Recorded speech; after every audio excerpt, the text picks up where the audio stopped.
Good afternoon, and oops, let's go live again. There we go. Okay, we're both live on Facebook and LinkedIn. So good noon good afternoon, everybody. Thank you for joining us over the noon hour today. My name is Andy Frisky. I am a senior dream curator at DreamBank. Really excited to introduce our featured speaker today, Kyle Akerman. Before we go ahead and do so, would like to welcome everyone, especially the first-time viewers today, and want to give a little bit of context as to who we are and why we are here. So DreamBank is a free community resource that is put on by American Family Insurance. The whole reason why we exist is to help inspire people to pursue their dreams. In large part, that's done through the programs that we offer. So we host 11 different daily event series in our portfolio, anything ranging from business events such as the one as today, but we have a ton of different activities and events, anything ranging from crafting. We have events in Spanish. Dream Big is our inspiration, motivational, and wellness speaker series. So if you are viewing this on our Facebook page, go ahead and press that events tab. That'll give you a good concise list as to what we have upcoming in addition to everything that we have produced since the end of March 2020. One thing that I really wanted to highlight is our Dream Summit, though, that is coming up. So it's 2 days of motivational keynotes and inspirational workshops where people are able to virtually meet like-minded attendees and speakers and explore your dreams and how to achieve them. Really have a star-studded lineup this year. So this will be the third year that we've hosted this. Speakers such as Tan France, Glennon Doyle, Drew and Jonathan Scott, the Scott brothers, as well as Chef Jeff Henderson, Natalie Nixon, and Daniel Pink, just to name a few. I'll be sure to link that in the comments section here so you can check that out in more detail. We're very excited about this summit, though, so please check it out if you are able to. But let me go ahead and introduce our speaker today, Kyle Akerman. So before becoming a digital marketer in 2011, he spent 10 plus years as an electrical engineer designing mobile device hardware for Motorola. So this makes him uniquely qualified to help people become less frustrated with Google Analytics and become a better data-driven marketer. So he loves helping overworked marketers measure what is working so they can spend their limited time and resources on their impactful tasks. And his goal is to help you simplify the collection, reporting, and analysis of your website and marketing data. Without further ado, I'm going to kick it over to Kyle. Kyle, take it away. Thanks, Andy. That was a pretty good description. Did I write that? You did. I did pull that from your website. Well, welcome everyone. As Andy said, my name is Kyle. I'm based out of Chicago, and I'm a former engineer when I was working at Motorola. Then I became a marketer, and now I help people measure their data, and it's one of my passions. And I just want to help you all get a little better at measuring, what's happening on your website and your marketing, so that you can get the most out of your business. So let me get my slideshow going here, and we will get this started. Okay, everything look good, Andy? Everything looks good, yep. All right, so the high-level concept today is how do we simplify Google Analytics? Because I want to help you quickly find answers to your top digital marketing questions. So for those of you who like to put a name to a face, just a couple quick snapshots. This was when I let my hair grow out over the last year and a half. I think I've done this twice. So this is crazy hair, Kyle. Normally I look more like this. Now I'm kind of somewhere in between. I was really hoping that we could do this in person, because I know this event is normally up in Madison, Wisconsin. But maybe sometime in the future I'll make it up there. But I was just up there about a month or two ago, and I had to stop and get a picture with one of your own. So I'm familiar with the area, and yeah. So enough about me. Let's get going. I want to frame this first just by kind of explaining who I think this presentation is best for. So I think the people that'll get the most out of this are if you're members of a small marketing team. So here I'm thinking like 3 people or less. Maybe you don't even have a marketing team. You're just a business owner or a solopreneur. People that want to use data to make better marketing decisions, but you don't want to become an expert. You don't want to become an analyst or a data scientist. You just want to know what's working. And then also people that, maybe are already digging into Google Analytics, but are just overwhelmed by it. So I want to start with some common pain points that I hear a lot with the marketers and the businesses that I help out. And the biggest one by far, and we're going to address this today, is Google Analytics is really complex. I don't know where to start. And I totally get this, because you can open up your analytics and it might look like this. And it's very intimidating, especially if you don't use the tool every day. The other big pain point I hear is I don't have time to look at my data. So we're going to definitely talk about some time savers today and how you can more quickly find the insights you're looking for. So my goals today are pretty simple. I just want to get you more comfortable with Google Analytics. And then, like I said, we want to simplify GA. You might hear me say GA instead of Google Analytics. So that's what that is. I want to help you simplify GA so you can find what you need more quickly. And one concept that I kind of like is this idea of one thing. So I'm going to be talking for about 45 minutes, and there's going to be a lot of information here. You can watch the video later. But just try to take away one thing that resonates with you that you could start to use in your marketing, in your business, that'll help you measure better. Cool? Cool. So some of the topics we are going to cover today are business questions that you can answer with Google Analytics. I'm going to explain to you how the data is organized in the tool. I'm going to give you 2 reports to get you started. We're going to talk about using segments to help you find the specific insights you need. And then I'm going to give you some time savers, one of which is to how you can save all your reports in one easy to find place. So let's start at the beginning. What is Google Analytics? If you're not familiar, it's a free web analytics tool made by Google, and it generates detailed statistics about everything that happens on your website. It's installed on roughly 30 to 50 million websites. It's free. There is a paid version, but most people use the free version, and so that's why it's really popular. And it ties in with all of Google's other products. But that was the clinical definition. But what is it really? It's just a tool that helps you answer your business questions. And we're going to keep coming back to this point. So, you might be asking, well, why do I need Google Analytics, Kyle? Well, 2 big things. It shows you how your website is performing. Once people get to your site, what do they do? How are things working? And it also shows how your digital marketing is performing, because a big part of this business is getting people to your site, promoting your events, your products, whatever it is that you have, your solutions to people's problems. And GA can help you show how your marketing is performing. So who can use Google Analytics? Really, pretty much anybody that has a digital presence, because I should specify, Google Analytics is just for the digital environment. If that's not obvious, we're not measuring like how a billboard is performing or that kind of thing. But pretty much any company. So whether you're an insurance company, a realtor, a brewery, everybody with a website can use Google Analytics. So I mentioned that it's a tool for answering questions. So at a very high level, it's kind of these journalistic questions we're probably all familiar with: who, what, where, when. So it can help you figure out who is visiting your site, what are they doing once they get there, where did they come from? And by that, I mean like traffic sources. Did they come from email, a Google ad, an organic search engine, that kind of thing?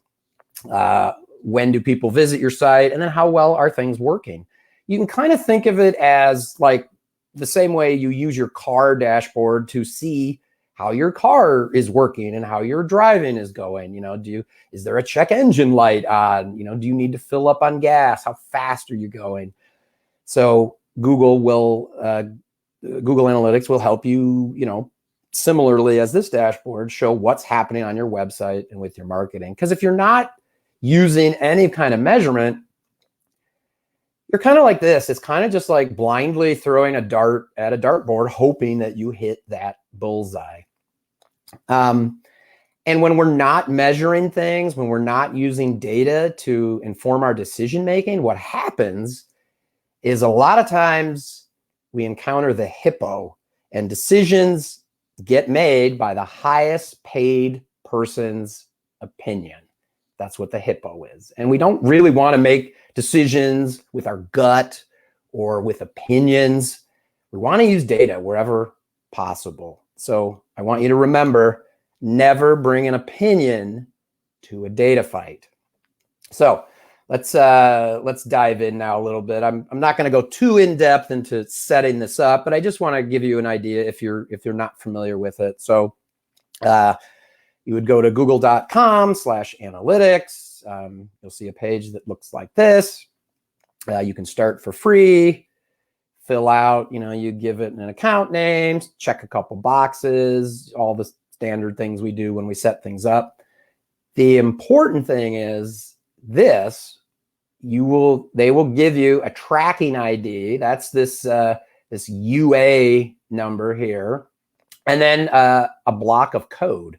And that analytics code is very important because that's basically what allows you to measure everything. So that tracking code, it's just some JavaScript. It goes on every page on your website. You can implement it on your site in a couple different ways. You can use a tool called Google Tag Manager. Your web developer could put it on your site. Or if you're using a WordPress site, there's a lot of plugins that will install it very easily. Okay. Oh, this is, I guess I just did that. Duplicate slide. So here's a picture of kind of what's going on. So you've got cookies in the upper left. So when somebody, that's the visitor, when they hit your website, they get cookied. And then that JavaScript starts measuring what they're doing on the website. That information gets sent over to Google's servers, and then they package it up all nicely, and then they send it as reports to you in the upper right in your Google Analytics interface. So let's just talk quickly about the type of data that is collected. So how it works is it's all anonymous, aggregated data. There's no personally identifiable information. You'll hear people refer to that as PII. So that's things like, an email address or a name or your actual home address or phone numbers. None of that gets pulled into analytics. It can by accident, but it's not by default. None of that gets in there.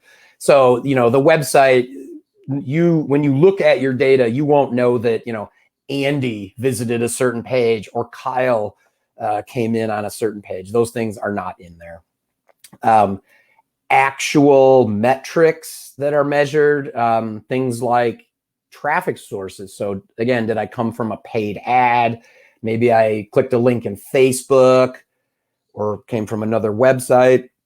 And then you can see the devices somebody visited your site on. Was it a mobile phone, their desktop, tablet, whatever? And then like where they are, was I in Madison? Was I in Chicago? Was it somebody from outside the US? You can see what pages people viewed. If you have an e-commerce site, you can measure, revenue, products sold, that kind of thing. And you can also see movement from page to page. How do people navigate your website? So these are all important things that we can start to see the behavior of what's happening on your site. I would be remiss if I didn't tell you, though, there are a lot of things, important things that are not measured right out of the box. There's a lot of advanced behaviors that are not measured. So things like if you have a video player, if you have a YouTube player on your site, Google doesn't know if anybody clicked on that, player, hit play. If you have file downloads, specific button clicks you want to track, or say visits from email or specific campaign visits, none of these things are tracked by default. The good thing is, with some modifications, we can indeed measure these things. And you probably want to, as your measurement needs and skills kind of level up. So on the left, this is a lot of the things that I just showed, things that are not measured. And over here is how you can measure them. So if you want to measure goal conversions, that requires some setup in the GA interface. If you want to measure things like video interactions, we would create something called an event tag, and you use this Google Tag Manager tool to do that. I'm not going to get into Google Tag Manager too much because it's a little bit advanced, but just know that it's a powerful tool you can use to do more intermediate and advanced measurement. This is a great slide that my friends at Orbit Media put together. They're a website firm. Andy Crestodina is their CEO and a friend of mine. But this shows all of these different clicks are not measured by Google Analytics, again, by default. If you say you wanted to, so like number 8 here, if you wanted to measure interactions with your chat bot, you could set that up, but that's going to take some advanced setup. So an important thing to know about Google Analytics that'll help reduce your stress a little bit is just knowing how they organize the data. When you go into your admin section of the tool, you'll see 3 columns here: account, property, and view. And you can think of this as kind of a hierarchy. Think of it at like real life, like a family. So account is kind of like the grandparents, property would be the parents, and views is kind of like the children. And you're going to look for all your data in this view area.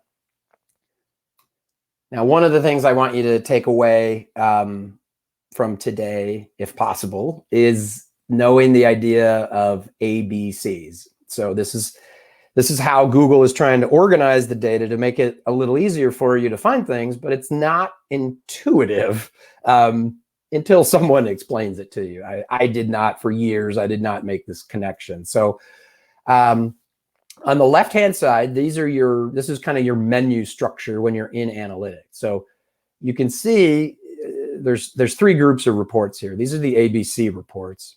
When we zoom in on those, so it's A for acquisition, B, behavior, and C for conversions. So what kind of data is really hiding in these category of reports? Well, let's go back for a second and think about some of our sales funnels that if you're a marketer, you're probably very familiar with the AIDA funnel, AIDA, so attention, interest, desire, and action. Well, what Google is really doing is they're taking a typical sales funnel and they're kind of mapping it to those ABC reports. So here's how that looks.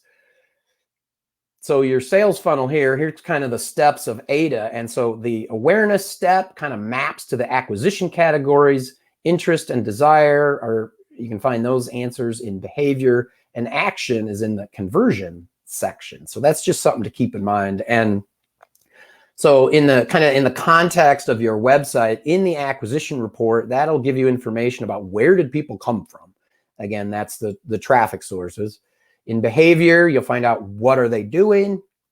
And then conversions, how well are those things working, to achieve your goals. And when you start looking in your reports, so this is basically a traffic report. This is called the channel grouping, but we see things like organic search, social, paid search. Well, if you look across the top here, here's your A, B, and C. So they're giving you information on each of these buckets. So these 3 columns are all metrics that apply to acquisition, and these all are aligned with behavior. And then here's your conversions over here. So you'll start to see these ABCs everywhere in your reports. So One of the big things I recommend setting up as soon as you can. Well, I'll get to that in a second. You want to know what success looks like, right? On your website. Google doesn't know what that is. If you ask, hey, Google, what does success look like on my website? They don't know. This is kind of their answer. So the tool won't be able to give you any information. So you have to tell it what success looks like. And the way we do that is with goals. There's 4 types of goals that you can set up. The easiest one, and the one that I recommend you start with, is something called a destination goal. And that, it kind of sounds like what you think it might be. It means somebody arrived at a certain place. So in most cases, it is a specific page, usually like a thank you page. So here I've got thank you newsletter. And that's so that somebody got to this page by signing up for a newsletter. So we just tell Google, hey, if somebody reaches this page, then count that as a goal. So that's how we can start seeing some numbers in our reports about how things are doing. So when you've got goals set up, you can start to measure success. So here I'm still looking at this channel grouping report, but now over here on the right, here we've got a goal called registrations. Well, now I've got numbers here that are telling me how things are working. So this column is showing me the conversion rate for each traffic channel. And then this column is showing me the raw number of registrations. So now we can start to compare our marketing. So, you know, here, this, what is this? So this is referral traffic. It converts at, 4.5%. But then look at our social media, like less than 1%. So now we can start to say, oh, okay, what's going on with this referral traffic? Maybe we can get more of that.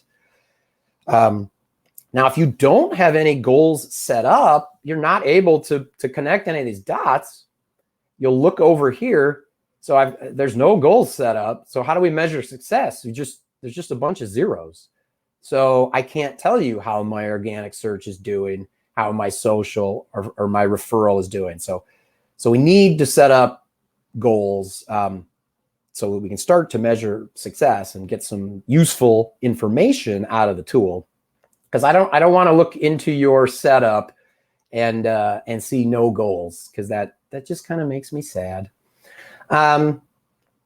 So when we start to go in to use Google Analytics, where do we begin? I think I mentioned it at the very beginning. People are like, it's so complex, I don't even know where to start. So let's break that down a little bit. And first, we need to address the big elephant in the room, and that is the complexity of Google Analytics. I mean, it is crazy. I'm bringing back this slide again because this is what we're faced with, and this is nuts. If you're not a data scientist or a data analyst or something like that, if you don't use the tool every day, this is intimidating. So why is it like this? Well, it's because Google Analytics is made for everyone and every company. So, the largest companies out there like Amazon can use this tool. They actually use a competitor, but they could use Google Analytics if they want to. So it's made for the largest companies and then the smallest companies, small businesses like you and me and everything in between. So because a company like Amazon might want to use it, they have to give them a ton of data because their needs are much different than a smaller company. They've got teams of analysts. The smallest insight they might find could result in millions of new dollars. So Google happily gives them hundreds of reports, but we don't need that many. So when you're looking in GA, it seems to start out really simple. I showed you these ABC categories. Like, oh, great. There's just 3 things I have to work with. Well, until you start clicking into those. So here I clicked into, this is the acquisition. This is behavior. Here's conversions. And then see all these little arrows? You can click down into those to get even more reports. So here I'm looking at the behavior report. And then if I click into all of these, I get each of these. So we went from basically what looked like 3 reports to roughly 36 to 105. And that, my friends, is crazy, because who's got time and know-how and ability to look at all that stuff? And this is what we come away feeling. So, you know, there's over 100 reports, but here's the thing. I'm going to give you permission and give you the little secret that they don't come out and tell you. You really only need about 20%. And even that is probably too big. Most of us can probably get away with about 5% of the information that's in there. Because a lot of it is nice to have, but I want the must-have information. So obviously you want to know, Kyle, which reports then? So the way to figure that out is, you know, we're here to simplify. What can we do to make this simpler? So go back to that idea of this is a tool that helps you answer your questions. And those are the, you know, the who, what, where, when. It won't answer why, by the way. And in the context of your website, again, it can answer who's visiting my site, what are they doing, you know, how well are things working. So what I want you to do before you ever even open your analytics is take out a piece of paper or, you know, on your computer, however you want to do it. And I want you to make a list of the most important business questions you want to answer. So don't make a giant list. Make like, you know, maybe 3 to 5 questions, because we're going to use that as our starting point to then go into Google Analytics. So having that list of questions, it's going to give you laser-like focus. Hopefully it'll help you reduce the complexity of the tool, because you're only looking for a specific thing, you know your destination, and that should lead to less stress for you. Because what we want to use the tool for is we want to just find insights, i.e. the answers to our questions, how to improve our marketing, how to change our marketing, that kind of thing. What we don't want, we're not just looking for random information. And when you don't have a list of questions to guide you, you end up just kind of randomly poking around in the tool and you just get a lot of information and no insight. So when you're thinking of questions, there's really just 2 types of questions that we want to answer. And those are results questions. So, you know, the obvious, what happened? That's, you know, how many sales did I get? You know, how many signups for my demo? You know, how many people signed up for my newsletter? That kind of thing, kind of the end goal. And then the how questions.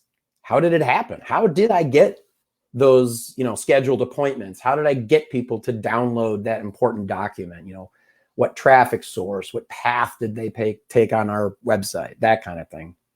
So specific business questions we can answer. And I've got these lined up by the ABC report, well, where you will find these answers. So you might want to know what traffic sources drive the most traffic.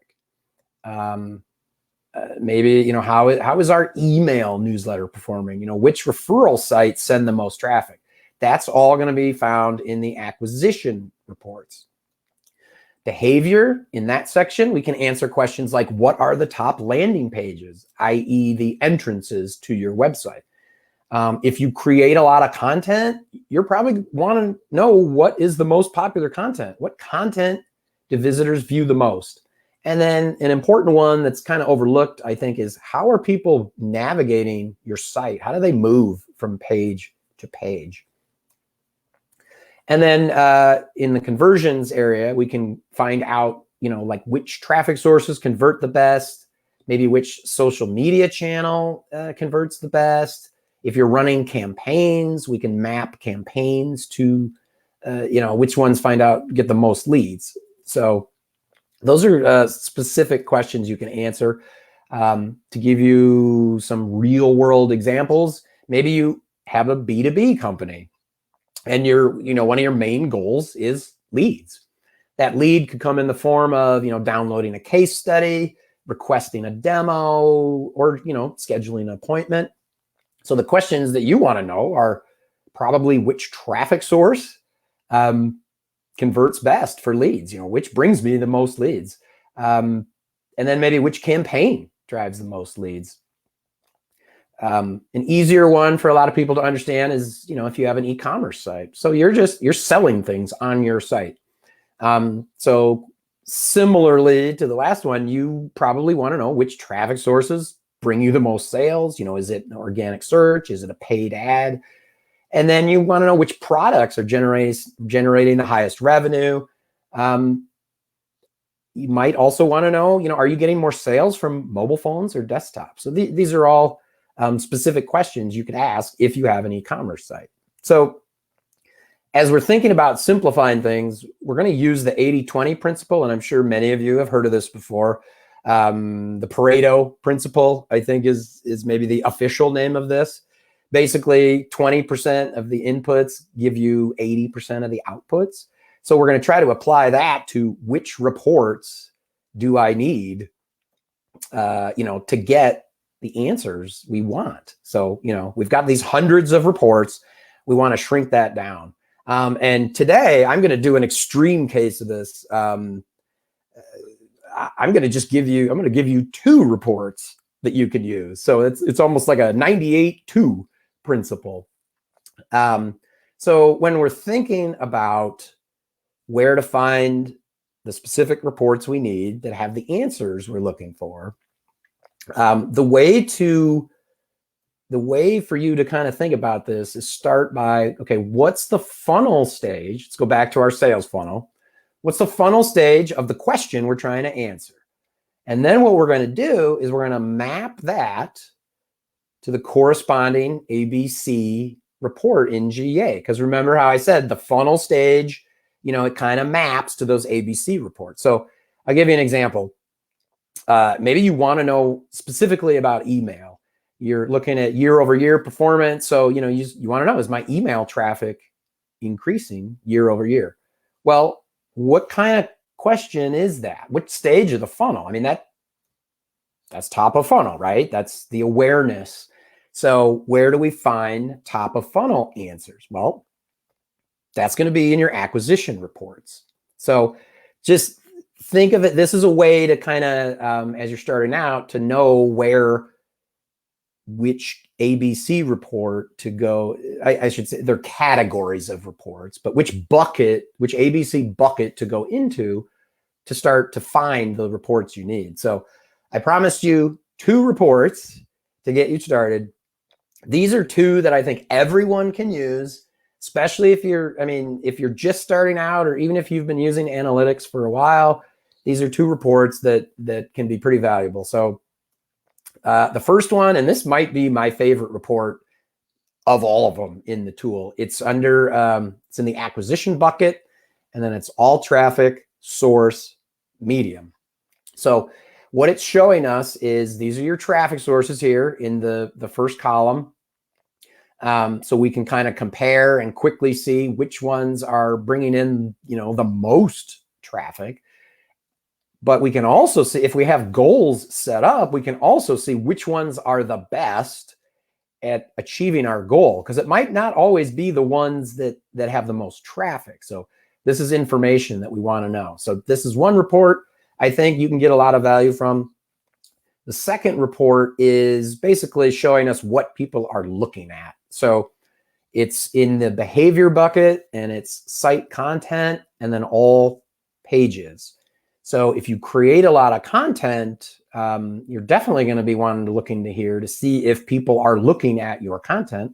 But you also want to know, are people looking at, my service page, or are they going to my about page? Where are people going when they get to my site? Now, if you see this slash here, is that the backward slash, forward, backward? I don't know which one, but it's a slash. If you see that, you're like, Kyle, what is that? That's your home page.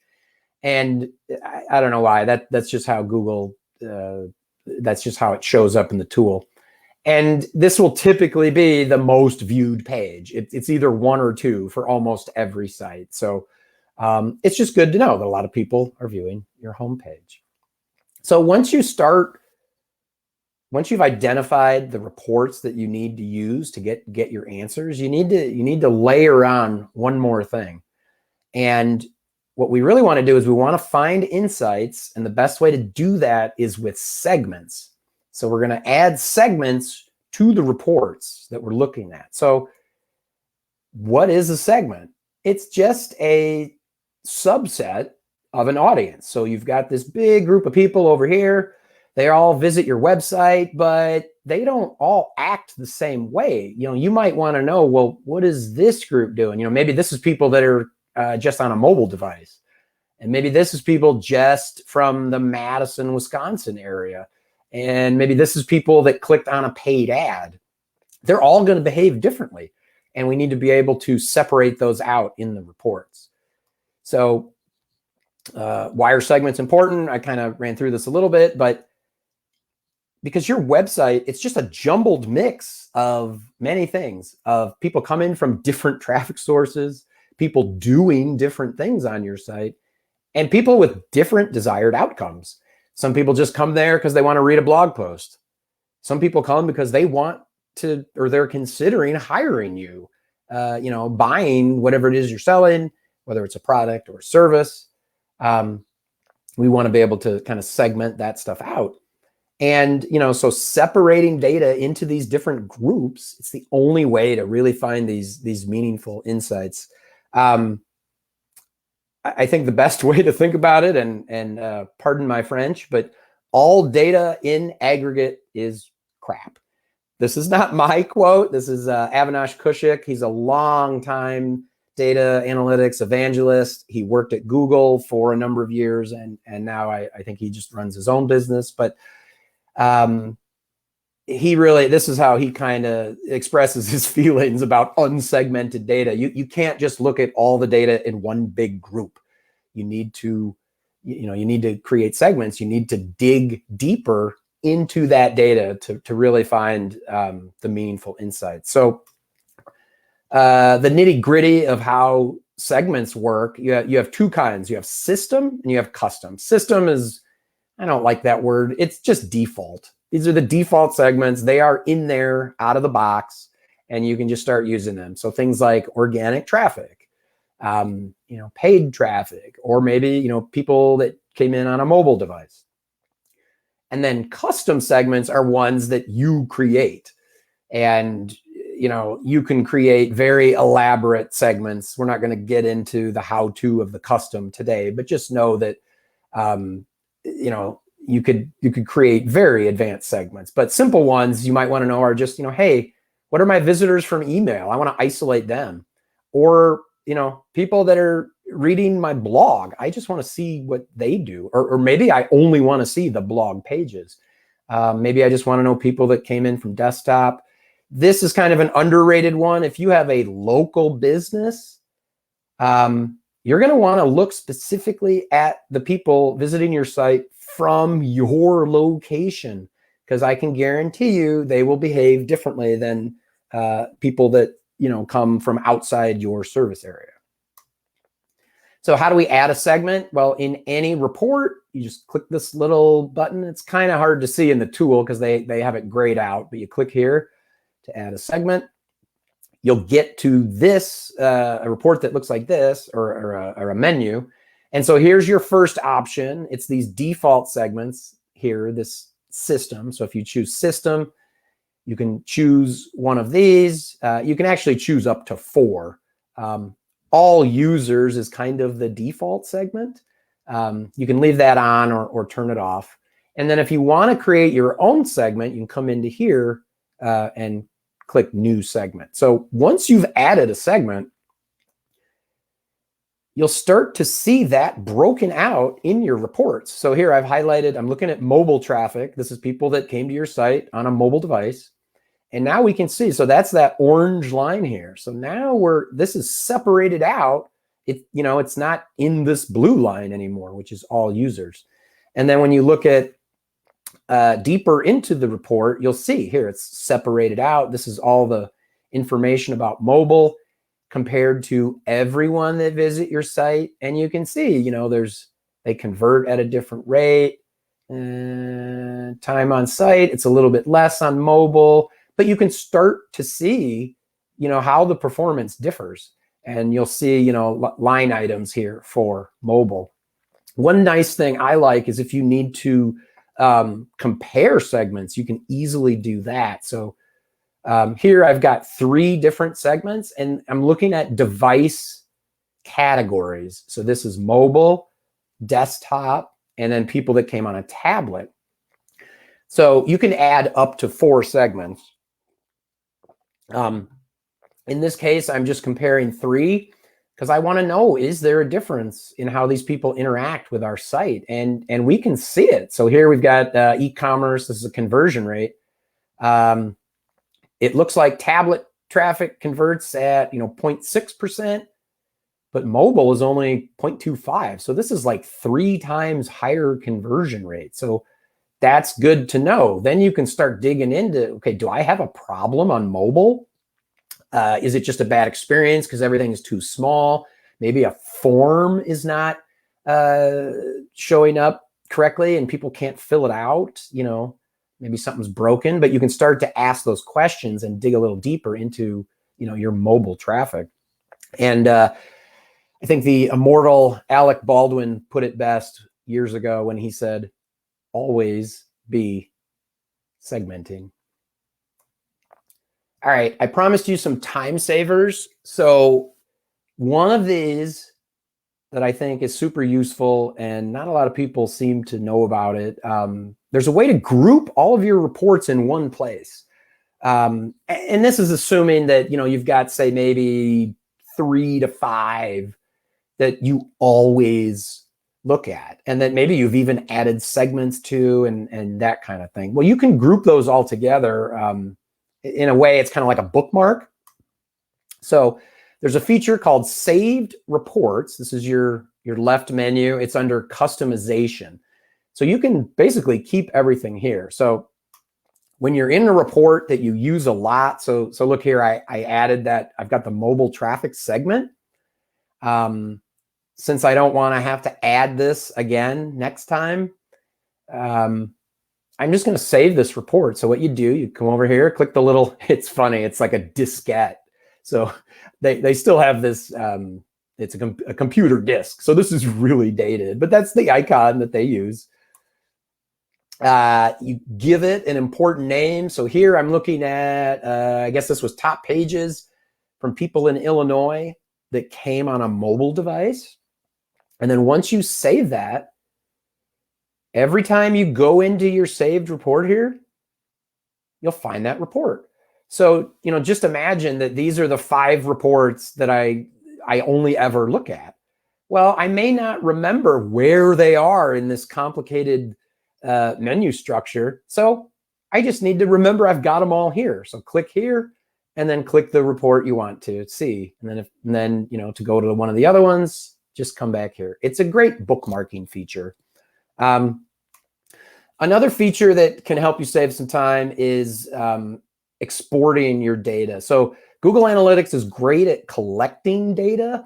It's not the best place to do number crunching or calculations if you need to manipulate your data. So you want to be able to get it out of Google Analytics into a spreadsheet. And it's really easy to do. So in any report, kind of right up here by the save thing, there's a menu called Export. So click on that guy. And then you've got 3 kind of spreadsheet options, whether you want a Google Sheets, Excel, or a CSV.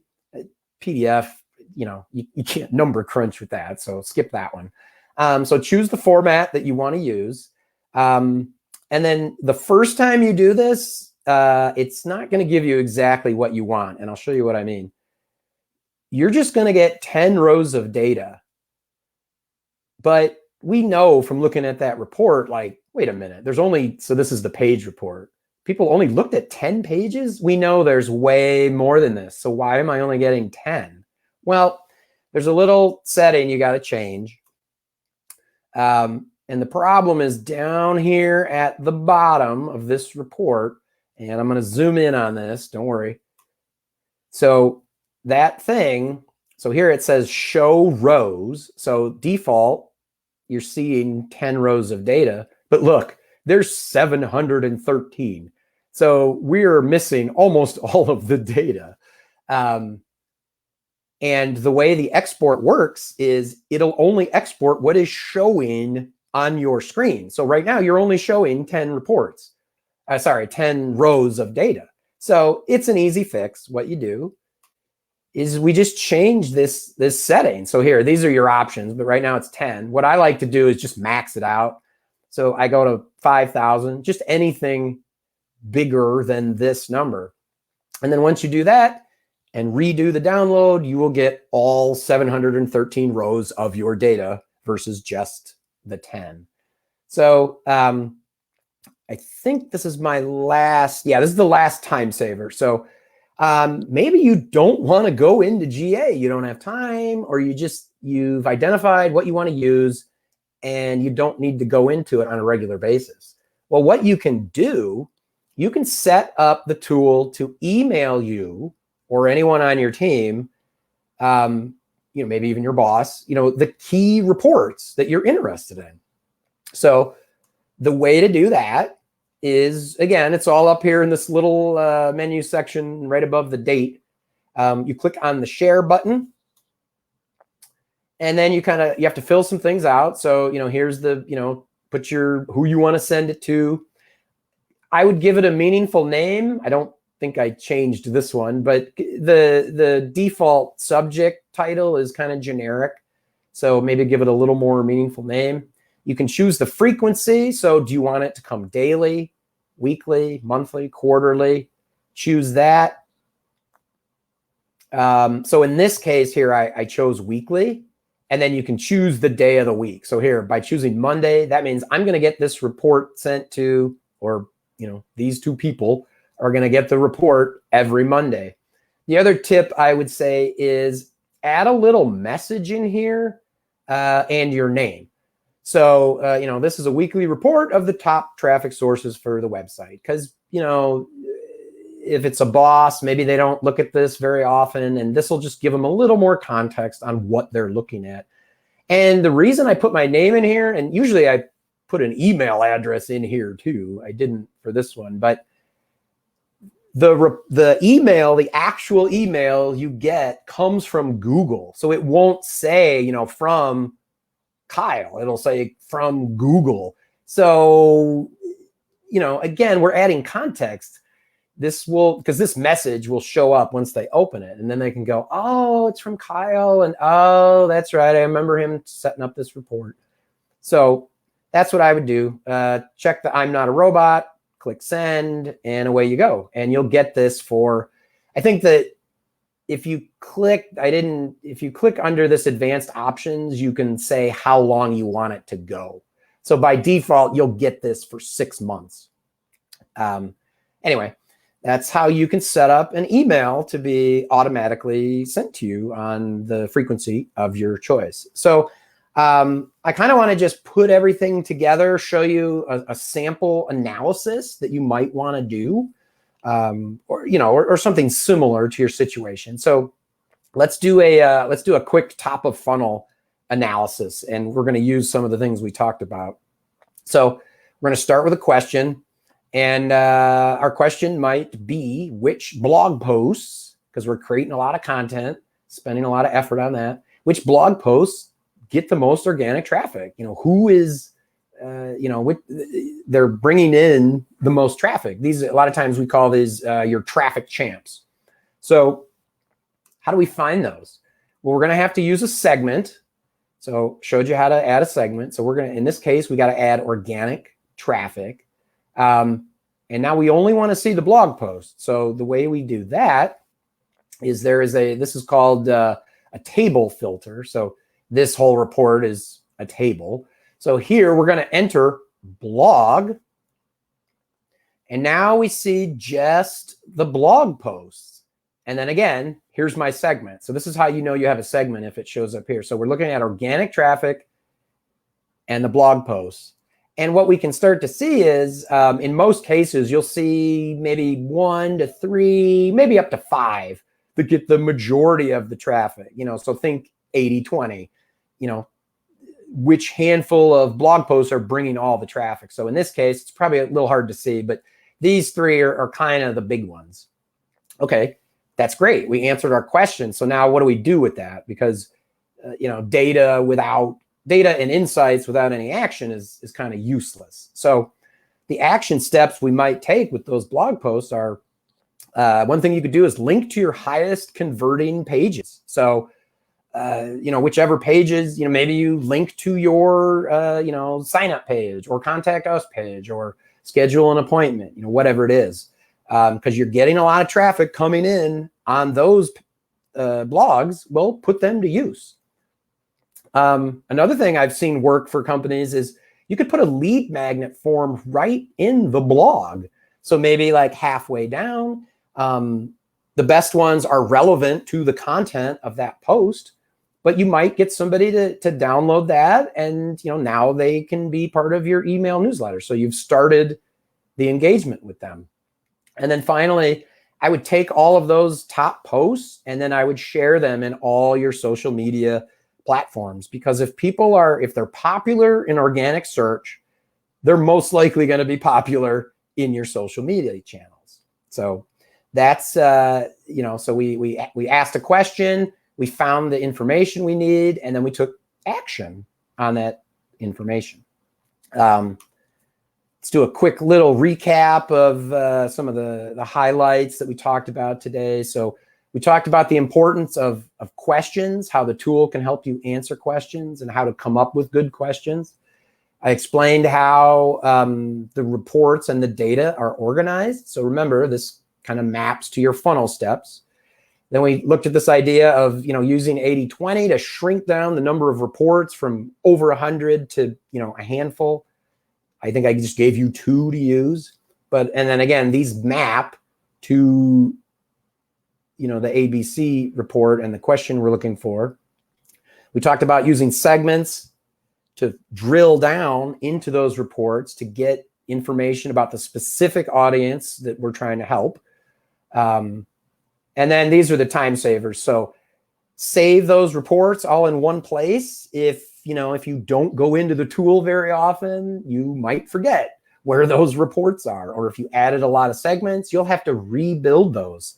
So just save it, and then you always know where to find them. And then the last one is you might need to export so you can do number crunching. And maybe you don't want to go into the tool. You only want to go in once, identify the reports you need, and then just have them emailed to you. And we showed you how to do that. So if you are new to analytics, I just want you to start. So we stressed that this is a really complex tool. You just need to get good enough to get going. So, set it up on your website. If you don't have it, I would create some goals, just very simple destination goals, so that you can start measuring success. And then as your needs, get more advanced and you ask more deeper questions, you can start to level up your measurement by measuring more advanced behaviors, implementing a tool like Google Tag Manager and that kind of thing. So my final thoughts are measure what matters. And in this context, I mean, measure for the answers to your questions and ignore everything else. We don't need more data. We just need the right data. And then take action on your findings. Again, data and insights, it's great, but it's useless if we don't take any action, if we don't change anything. So, do more of what's working, fix what's broken, do less of what's not working. So just take action. And of course, remember to dream fearlessly. That's all I've got for now. Hopefully you found some of that useful. You got the idea of the one thing. And Andy, if there's any questions, I'm here to answer questions. Absolutely, yeah. So there's a couple right now. Hopefully there's a few more that'll come back in. And Cool. there's a slight delay between our feed and what people are are viewing. Yeah. But yeah, so Holly had mentioned that she's wanting to take away top 3 to 5 pieces of info to focus on. I initially asked, what are people looking to take away from this event? So Holly, if you were able to get that insight, please let us know. If there's some other areas that you're looking to expand on, please also let us know. Would love to relay that to Kyle here. Deb had asked, what do you mean by conversion? I know that Kyle went over that too, Deb. So if that wasn't super clear, or if you asked that question before Kyle dove in, let us know too if you would like him to expand on that. This next question comes from Katie. She asks, any thoughts about Google Analytics versus Adobe Analytics? Yeah, that's so to be perfectly honest, I don't have any experience with Adobe.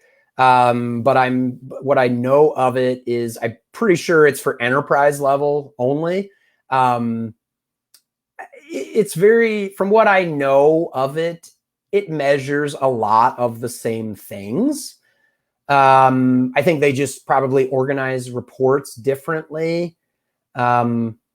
I think if you're considering, so the counterpart of Adobe, because I'm pretty sure it's a paid tool, the counterpart is Google Analytics 360, which is the paid version of Google Analytics. GA 360, I think, runs for like 100,000 a year, maybe 150,000 a year.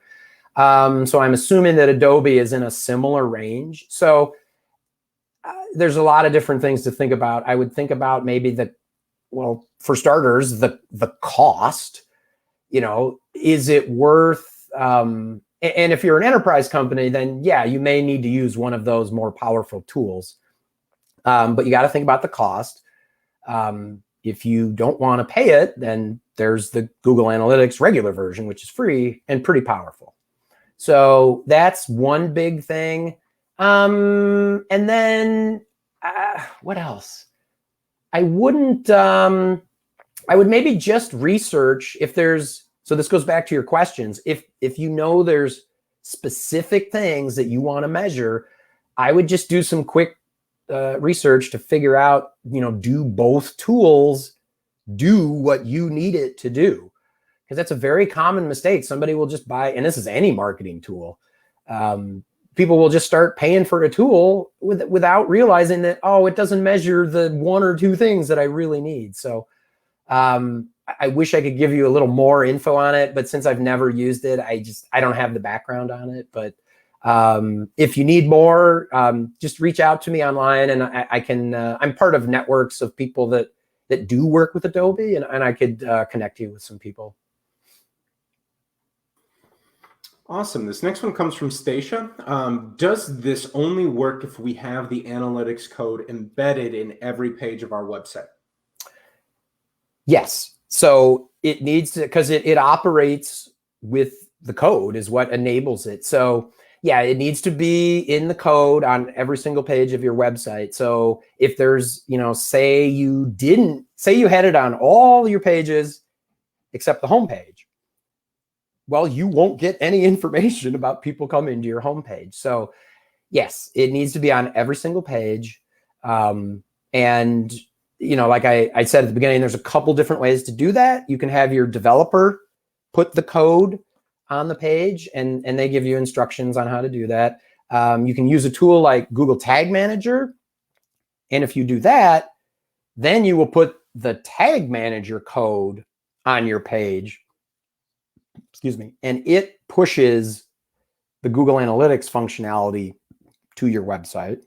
Or if you're using WordPress, there's a lot of good plugins that you can install, and then you just enter your account number, that UA- number, and then they'll place the code for you. So those are kind of your three big options for getting it on your website. And I should throw in too, be careful when you add it, because I see this all the time. I see two versions of Google Analytics on the website. So I might see one that's hard-coded, the web developer put it on there, and then I see one that's coming through Google Tag Manager. And the problem with that is now you're firing everything twice. So you think you got 10 people to view your homepage, and it was actually 20.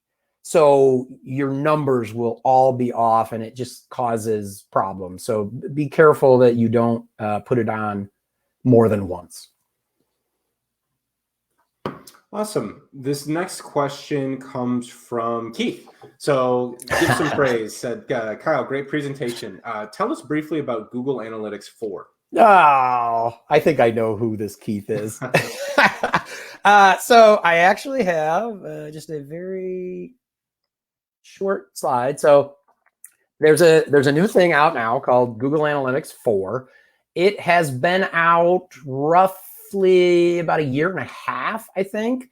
It was originally called Google App plus Web. So the things to know, there's a couple different things. Basically, it is a completely different platform. It's different than the previous version. So that's the big thing you need to know.